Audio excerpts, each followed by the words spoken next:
એક તરફ શહેર વરસાદમાં ડૂબી ગયું તો બીજી તરફ લોકો પીવાના પાણીના એક એક ટીપા માટે ભટકી રહ્યા છે.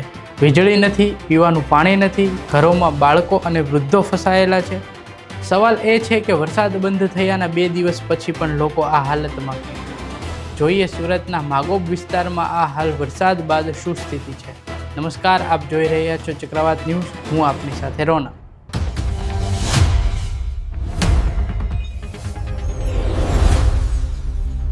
સુરતમાં ભારે વરસાદ બંધ થયાના 2 દિવસ બાદ પણ માગોબ વિસ્તારના લોકો ભારે મુશ્કેલીઓનો સામનો કરી રહ્યા છે.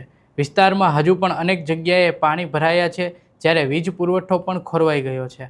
સ્થાનિકોના જણાવ્યા અનુસાર ઘૂંટણ સમાણા પાણી વચ્ચે લોકોને અવરજવર કરવી પડી રહી છે.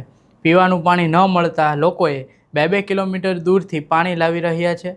રોજિંદા જીવન માટે જરૂરી દૂધ, ખાદ્ય સામગ્રી અને અન્ય વસ્તુઓ મેળવવામાં પણ भारे हालाकी पड़ी रही है. पहला અહીં સ્થાનિકોને સાંભળીએ. 5 साल यहाँ से गायब हो गए. दिनेश भाई कुछ नहीं है ना, सिर्फ वोट के लिए आएगा, बाकी गायब हो जाएंगे. ये तकलीफ बहुत भारी तकलीफ है ना. 624 फ्लैट है, 3500 की जनसंख्या है. 3 दिन से यहाँ पे ना जाने की ना आने की कोई व्यवस्था थी. खाना पीना एसेंशियल सर्विस जैसे कि रोजमर्रा का पानी अगर रेगुलर पीने के लिए नहीं मिल रहा है, ना दूध मिल रहा है, ना इलेक्ट्रिसिटी है. अंदर बच्चे बूढ़े सब फंसे हुए, सबका ब्लड प्रेशर हाई हो रखा है. कोई इमरजेंसी हो गई तो बंदा कहाँ से उसको बाहर निकालेगा. पानी कुछ है नहीं हमारे पास, न लाइट है 2 दिनों से, खाना बनाने के लिए पानी नहीं है और वॉशरूम वगैरह यूज करने के लिए कोई पानी नहीं है. तो अभी क्या करें, मैनेज कुछ हो ही नहीं रहा है.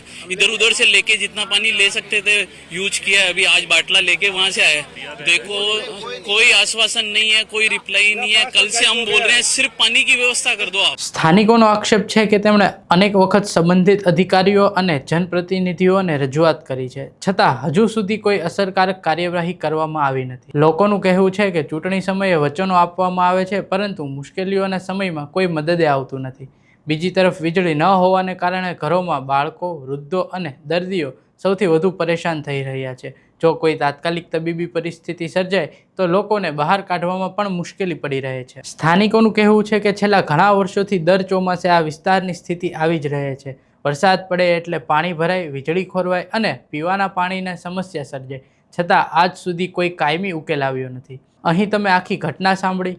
સ્માર્ટ સિટી અને ડિજિટલ ઇન્ડિયાના યુગમાં પણ પ્રી મોન્સૂન કામગીરીના નામે માત્ર કાગળ પર જ મોટા દાવો કરવામાં આવી રહ્યા છે, પરંતુ જ્યારે પણ પહેલો વરસાદ પડે છે ત્યારે આ દાવાની પોલ ખુલી જાય છે અને ગ્રાઉન્ડ રિયાલિટી તદ્દન અલગ જ જોવા મળે છે. ક્યાંક રસ્તાઓ ધોવાઈ જાય છે, ક્યાંક ઘૂંટણસામાં પાણી ભરાય છે, તો ક્યાંક વીજળી ગુલ થઈ જાય છે. તંત્રની આ ઘોર બેદરકારીનો ભોગ આખરે સામાન્ય જનતાને જ બનવું પડે છે. હવે મોટો સવાલ એ ઊભો થાય છે કે કરોડો રૂપિયાના બજેટ ફાળવ્યા પછી પણ દર વર્ષે ચોમાસામાં જનતા કેમ ત્રાસી જાય છે. હવે જોવાનું એ રહેશે કે જવાબદાર તંત્ર ક્યારે વીજ પુરવઠો પુનઃ શરૂ કરે છે, પીવાના પાણીની વ્યવસ્થા કરે છે અને આવી સમસ્યા ફરી ન સર્જાય તે માટે શું કાયમી પગલાં ભરે છે.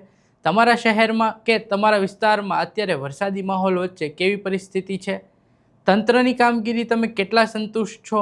આ અમને નીચે આપેલા કમેન્ટ બોક્સમાં જરૂરથી જણાવો. જો તમને અમારો વિડીયો પસંદ આવ્યો હોય તો વિડીયોને લાઈક કરજો, શેર કરજો અને ચેનલને સબસ્ક્રાઈબ કરવાનું ભૂલશો નહીં. નમસ્કાર.